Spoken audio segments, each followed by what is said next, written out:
a look at some of this fake news that is being circulated by the Kamala Harris team. They've taken a remark from Donald Trump completely out of context, where he talks about protecting women, whether they like it or not, talking about illegal immigration, about criminals coming into the country.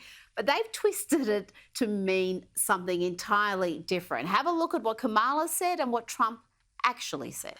We'll comment on the former president, Donald Trump's remark about women and whether they like it or not. And listen, it actually is, I think, very offensive to women in terms of not understanding their agency, their authority, their right, and their ability to make decisions about their own lives, including their own bodies.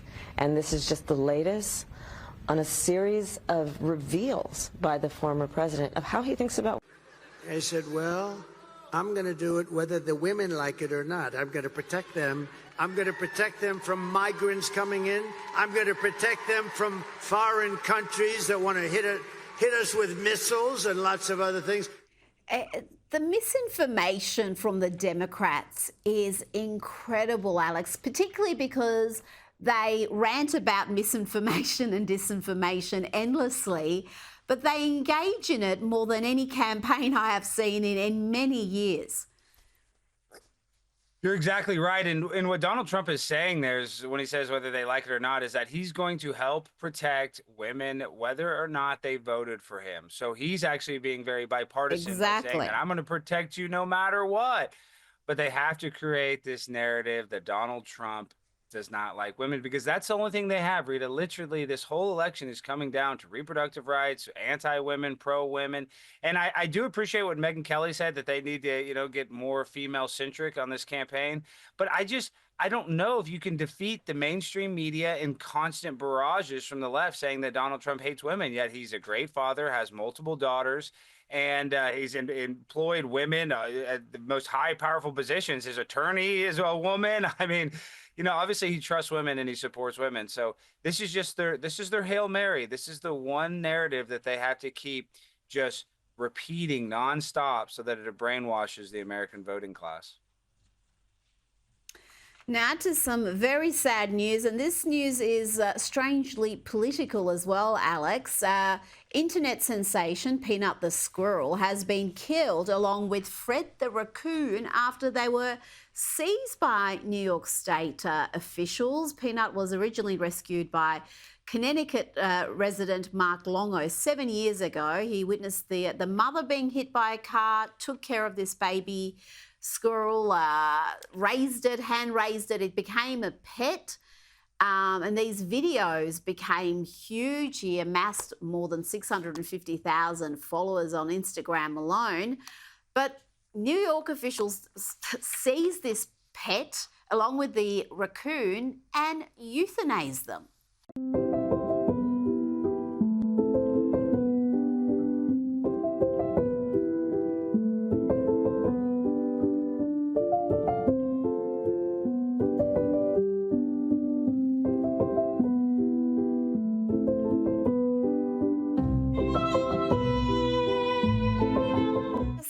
Incredible.